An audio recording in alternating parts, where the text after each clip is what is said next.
Hey everyone, this is James Myers with another episode of The Roofing Specialist.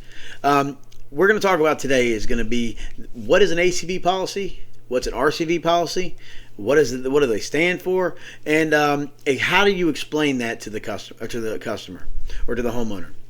All right, first of all, an ACV policy, it stands for the actual cash value. That's what it means. RCV stands for the replacement cost value.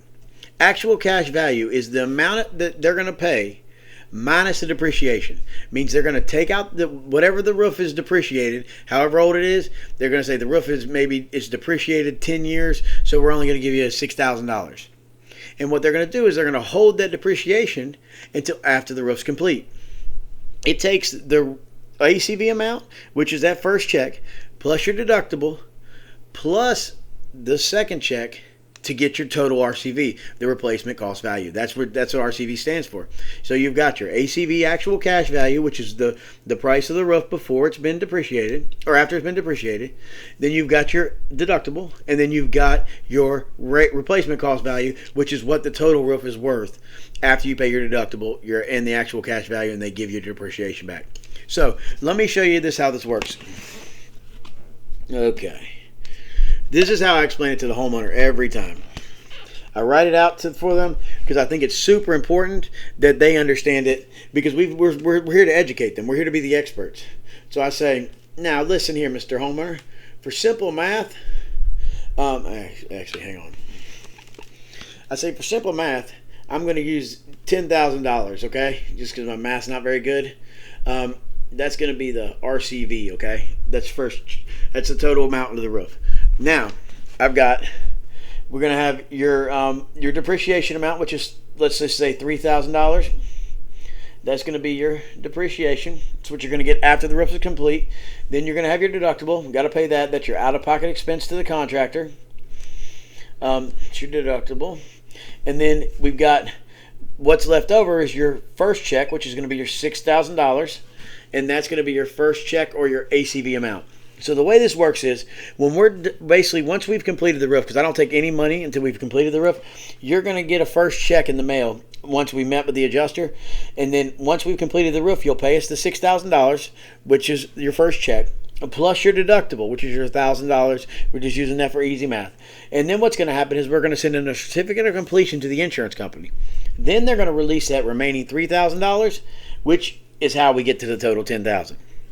Now, that may be a little bit confusing. So what I want to do is now I want to go explain to the homeowner why we don't, because right now they're going, well, why do you do it that way? They don't understand. So here's why. This is how I explain it. So, okay, let me explain this to you this way. So let's say, same roof, okay? $10,000. That's your total RCV, right? Let's say, same thing here. You got $3,000 of depreciation, $1,000 deductible, and you've got your first check of $6,000, okay? That's your ACV, plus there. Okay, so now, let's say you found somebody who could do it for $9,000. Somebody could do it for $9,000, okay? Now, what's going to happen here is that, let me see if you can write that so you can read it. What's going to happen here is that you're going to still pay that first check plus your deductible when we're done with the roof.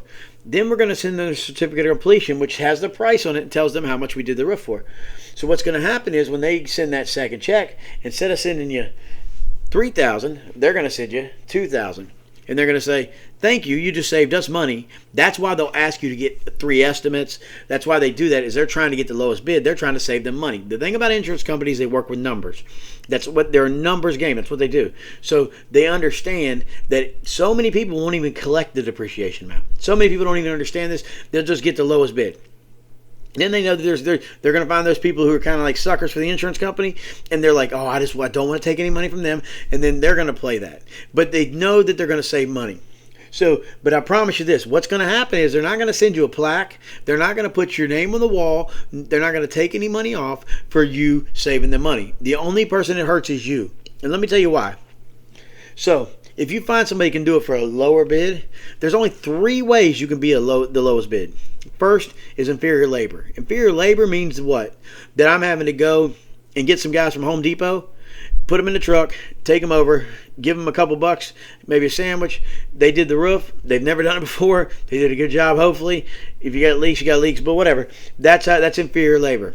Inferior products means that they're going to go and they're going to get some shingles that are discontinued or something that they've got in bulk, something that's been sitting there for years, and they're going to get a discount on it. And then they're going to use that basically to lower the price. The third thing, and this is the worst, is robbing Peter to pay Paul, which means they've got to get money today to do this job, to finish the job they're on. Then they're going to have to get another job to finish your job. The buck's going to stop somewhere. And it usually, if you're my luck, it stops with me. So, again, like I said, it hurts you. Another thing, too, is that some people are like, hey, give me an estimate. If I were to give you an estimate, Mr. Homeowner, imagine I ran into a second layer of shingles up there. Second layer of shingles could cost $1,500 to $2,000 to remove. I don't know until we get up underneath there to see what's going on. The deal is, if I were to give you an estimate, I can't go and supplement it back and have the insurance company pay for that.